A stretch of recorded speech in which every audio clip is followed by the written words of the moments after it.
RFI, Afrique Midi. La vie en vrai. La vie en vrai, direction le Bénin, à Ouidah, où se déroule un festival de cinéma Quintessence. C'est la 6e édition de ce festival. Coup d'envoi aujourd'hui jusqu'au 12 janvier. Valérie Lehou, bonjour. Bonjour Daniel. Bonjour, vous êtes à Ouidah. On vous retrouvera tous les jours dans Afrique Midi pour la couverture de ce festival. Alors d'abord Valérie, Ouidah, c'est une ville un peu particulière. C'était le point de départ pour l'esclavagisme, un petit peu à l'image de l'île de Gorée au Sénégal. Et c'est également un centre de culte vaudou. C'est donc une ville importante, en effet, c'est une ville historique. Parce que d'abord, vous le disiez à l'instant, c'est de là, en effet, que partaient les esclaves. C'est vraiment une ville de traite d'esclaves, de traite négrière entre le 16e et le 19e siècle. Il y a eu des milliers, peut-être même des millions d'Africains qui ont été déportés, qui sont passés par Ouidah. Le commerce, à l'époque, des esclaves était organisé par les puissances coloniales, la France, le Portugal, l'Angleterre, la Hollande. Et aujourd'hui encore, cette ville de Ouidah en porte les traces. Il y a par exemple la route des esclaves. C'est la route qu'ils empruntaient avant de rejoindre ce qu'on appelle la porte du non-retour, finalement le bord de mer, enfin le bord de l'océan et les bateaux avant d'embarquer. Il y a encore l'arbre de l'oubli autour duquel ils devaient tourner plusieurs fois pour perdre leur mémoire d'hommes et de femmes libres. Et puis aujourd'hui, il y a un musée notamment beaucoup consacré à cette histoire négrière qui est installée dans l'ancien fort portugais. Et puis vous le disiez aussi Daniel, c'est une ville historique parce que c'est le berceau du vaudou et c'est encore un centre de culte très important pour les adeptes du vaudou. D'ailleurs, tous les ans, il y a une grande fête le 10 janvier, c'est-à-dire après-demain, où des milliers d'adeptes vont venir d'un petit peu partout. Ils vont se retrouver sur la plage de Ouidah pour une immense célébration. Il y a là aussi dans cette ville-là le temple des Pitons, toujours lié au culte vaudou. Mais là-dessus, j'aurai l'occasion largement d'y revenir la semaine prochaine dans Afrique Midi. En tout cas, c'est pour vous dresser un peu le décor de cette ville. Et c'est à quelques centaines de mètres et du temple des Pitons et de la grande plage où il y aura la célébration vaudou et de cette route des esclaves que se déroule donc ce festival de cinéma qui s'appelle Quintessence.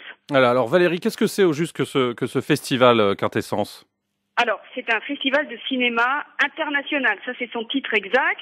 Je vous cacherai pas que c'est un festival qui a des petits moyens. Alors, il y a plusieurs points de projection, fixes ou itinérants. Il y a des écrans installés sur des camions qui vont s'installer en ville à partir de ce soir pour plusieurs points de projection. Donc, il y a aussi des projections à Cotonou, au Centre culturel français, à Porto Novo. Au total, une quarantaine de films sont annoncés au programme. C'est la 6e édition. Il y a 3 sections en compétition.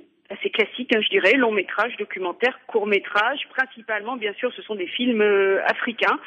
Et il va y avoir une cérémonie de prix remis, puisque il y a donc des compétitions. Donc il va y avoir un certain nombre de trophées. Je vous donne leur nom parce que c'est assez amusant de se les imaginer. Il y aura le python royal, le python à tête noire ou le python pygmée. Et là aussi, j'aurai l'occasion de vous expliquer un petit peu à quoi ça correspond.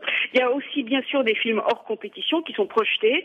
Et puis des tables rondes. Par exemple, dans une petite heure, il y a une table ronde sur la production numérique. Vendredi, il y en aura une autre sur le documentaire et liberté. Peut-on tout dire aujourd'hui en Afrique ? Point d'interrogation. Autant dire que c'est une question importante. Il y a des masterclass, il y a des ateliers d'écriture également. Il y en a un qui a commencé, qui va durer toute la semaine avec la réalisatrice Isabelle Boni-Clavry, qui enseigne donc l'écriture au cinéma, un groupe d'étudiants guinéens qui sont venus tout exprès, parce qu'évidemment le festival essaye, au-delà de l'intérêt qu'il peut susciter pour le public local, il essaye de faire venir des invités d'un petit peu partout. Et justement, quelles sont les personnalités qui ont fait le déplacement ? Alors, là non plus, je vais pas vous mentir, il n'y a pas de gros moyens, donc il y a assez peu d'invités, mais il y a donc Isabelle Boni-Clavry, il y a aussi le réalisateur sénégalais Moussa Senabsa, qui est un réalisateur important au Sénégal, et puis il y a la jeune comédienne Tella Pamarou, qui est l'une des 2 actrices d'un film dont on a beaucoup parlé sur RFI, qui s'appelle Il va pleuvoir sur Conakry, de Cheikh Fantamadi Camara. Vous vous rappelez peut-être, il avait eu le prix RFI au dernier FESPACO, donc cette jeune femme, Tella Pamarou, est là, à Ouidah, pour présenter le film, rencontrer le public. Il suscite toujours beaucoup de réactions et de questions, parce que c'est un film qui aborde avec humour et légèreté des thèmes extrêmement graves et profonds, comme le poids de la religion, la manipulation politique, la peur, les pressions sociales, la liberté individuelle, etc., etc. Alors Valérie, un festival, c'est aussi une compétition. Quels sont les favoris de cette édition ? Alors au départ, annoncé sur le programme initial, je dirais, du Festival de Ouidah, il y avait le film africain le plus marquant de ces derniers mois, je crois que l'on peut dire ça comme ça, c'est-à-dire Ezra de Newton Adwaka. Malheureusement, Ezra ne sera pas projeté à Ouidah. La projection a été annulée, il y a des problèmes de distribution. Ezra mis à part, si je puis dire, il y a 2 noms maintenant qui d'ores et déjà se détachent. Vous allez voir là aussi qu'on en a déjà beaucoup parlé sur RFI. Ce sont 2 films également très marquants du continent. Darat de Mohamed Saleh Haroun, qui avait été primé notamment à Venise, et justement, Il va pleuvoir sur Conakry de Cheikh Fantamadi Camara sont d'ores et déjà les 2 films qui sont les plus cités pour les prix. En tout cas, le verdict, ce sera dans quelques jours, le 12 janvier, c'est-à-dire samedi soir prochain. Et d'ici là, bien sûr, je reviendrai dans Afrique Midi vous raconter un petit peu comment ça se passe.